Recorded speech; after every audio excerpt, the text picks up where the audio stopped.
दिनेश अशोक मेंढेकर नाइक तालाब बांग्लादेश। इनके अनुसार उनकी पत्नी अंजलि का इलाज करने वाले डॉक्टरों एवं स्टाफ के विरुद्ध कानूनी कार्रवाई की जाए। प्राप्त जानकारी के अनुसार इनकी पत्नी अंजलि दिनेश मेंढेकर नागपुर शहर के 5 बावली अंतर्गत बांग्लादेश में रहती है। उनका पति एक कपड़े की दुकान में काम करता है। उनकी पत्नी अंजलि गर्भवती थी। पत्नी को तुरंत डागा अस्पताल के प्रसूति वार्ड में सामान्य प्रसव हुआ, जहां उन्होंने एक बच्चे को जन्म दिया। उस समय पत्नी और बेटा स्वस्थ थे, लेकिन पत्नी को डागा अस्पताल में परिवार नियोजन ऑपरेशन कराना था, जिसकी वजह से सभी प्रकार का ब्लड शुगर बीपी टेस्ट कराया गया, जिसकी रिपोर्ट सामान्य रही। अचानक जब उनकी पत्नी को ऑपरेशन थिएटर ले जाया गया तो उस वक्त पेशेंट को बेहोशी का इंजेक्शन दिया गया। उसी वक्त उन्हें दौरे पड़ने लगे और अचानक तबीयत बिगड़ने पर डॉक्टर ने बिना ऑपरेशन किए मेडिकल अस्पताल रेफर कर दिया। उन्हें मेडिकल अस्पताल के आईसीयू वार्ड नंबर 52 में भर्ती कराया गया था, जहां इलाज के दौरान उनकी मृत्यु हो गई। इस तरह डागा अस्पताल की लापरवाही की वजह से इस युवती की जान गई है, जिसके लिए उन्होंने अस्पताल प्रशासन पर कार्रवाई करने की मांग की है। मी भास्कर पराते, माजी नगरसेवक, प्रदेश सचिव भाजप कामगार मोर्चा, मध्य नागपूर परिसरातील अंजली मेंढेकर यांना प्रसूतीसाठी 18 तारखेला त्यांच्या परिवारांनी ऍडमिट केलं। 19 तारखेला तिची प्रसूती झाली, नॉर्मल प्रसूती झाली। नॉर्मल प्रसूती झाल्यानंतर तिच्या फॅमिली प्लॅनिंगच्या ऑपरेशनसाठी तिला 23 तारखेला डागा हॉस्पिटलमध्ये फॅमिली प्लॅनिंगच्या ऑपरेशनसाठी तिला नेण्यात आलं। जास्त डोस देण्यात आलं। डोस दिल्यामुळे ते एकदम सिरियस झाली। सिरियस झाल्यानंतर तिथे वेंटीची काही सुविधा नसल्यामुळे त्यांनी मेडिकल हॉस्पिटलला रेफर केलं आणि रेफर झाल्यानंतर तिथे मृत्यू झालेला आहे। आणि मृत्यूला जर जबाबदार कोणी असेल तर डागा हॉस्पिटलच्या एमएस सीमा पारवेकर मॅडम आणि जे संबंधित जेवढे अधिकारी आहे, डॉक्टर आहे, ते जबाबदार आहे। आणि तिला बाळ आहे छोटंसं।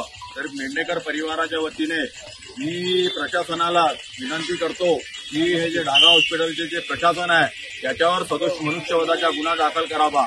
आणि जोपर्यंत हा गुन्हा दाखल होणार नाही तोपर्यंत आम्ही स्वस्थ बसणार नाही। आम्ही काही शांतता भंग करणार नाही आहोत।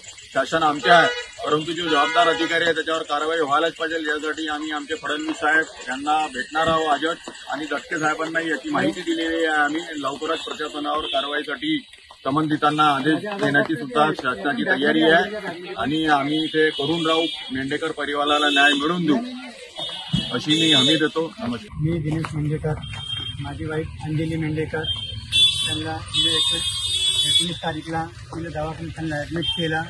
त्यांना ॲडमिट केल्यानंतर त्यांच्या डिलिव्हरी झाली। त्यांची नॉर्मल डिलिव्हरी झाली, काही प्रॉब्लेम नव्हता, काही नाही। आणि 23 तारीखला तिला फॅमिली तिचा हे होता, फॅमिली प्लॅन होता, त्याच्यामध्ये त्यांचा मालूम आहे का त्यांना हॉस्पिटलमध्ये 10 वाजता नेला। 10 वाजता नेल्यानंतर तिला एक इंजेक्शन दिली। इंजेक्शन दिल्यानंतर तिचा मालूम आहे का काहीच काहीच नाही।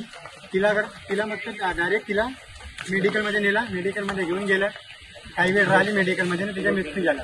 त्याच्यामध्ये आम्हाला काही न्याय पाहिजे। माझ्या बायकोला न्याय पाहिजे, माझ्या बाळाला न्याय पाहिजे, माझ्या एक बाळ झाला त्याला न्याय पाहिजे।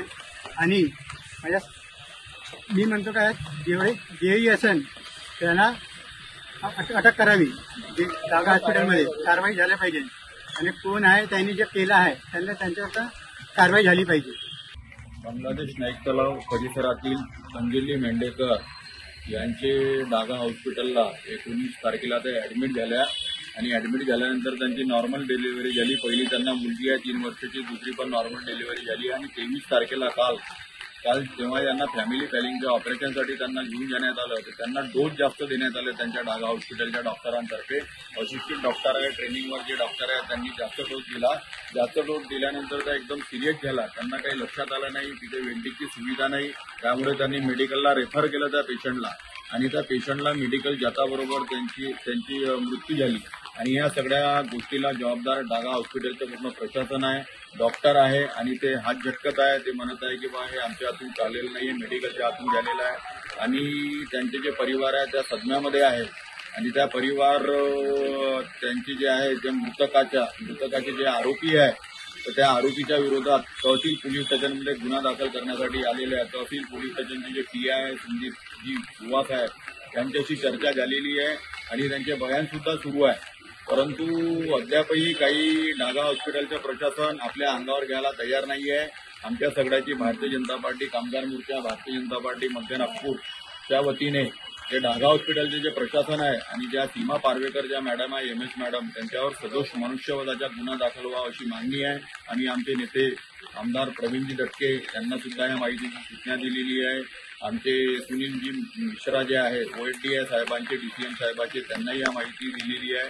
तर आम्ही ह्याबाबत मोठ्या स्तरावर आमचे फडणवीस साहेबांना ही बाब लक्षात आणून देणार आहोत आणि याच्यावर गुन्हा दाखल होणार नाही प्रशासनावर तोपर्यंत आम्ही काही गप्प बसणार नाही आणि या मृतकाला आणि मृतकाच्या परिवाराला न्याय मिळवून देणार आहोत आणि आम्ही पोलीस स्टेशनलाही हीच मागणी आहे आमची की त्यांनी सुद्धा आम्हाला न्याय द्यावा आणि ताबडतोब गुन्हा दाखल करावा.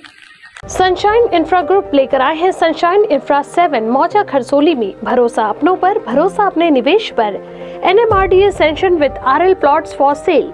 नैसर्गिक सुंदरता के बीच होगा अब आपका अपना घर, वह भी ढेरों सुविधाओं के साथ। हमारी विशेषताएं: open space, wall compound, cement road, drainage line, sewerage treatment plant, tree plantation, entire layout, nearest location.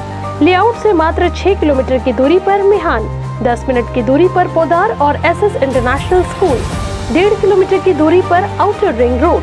Up to 70% bank finance available. For more booking contact mister Khushal, director, 9371436010।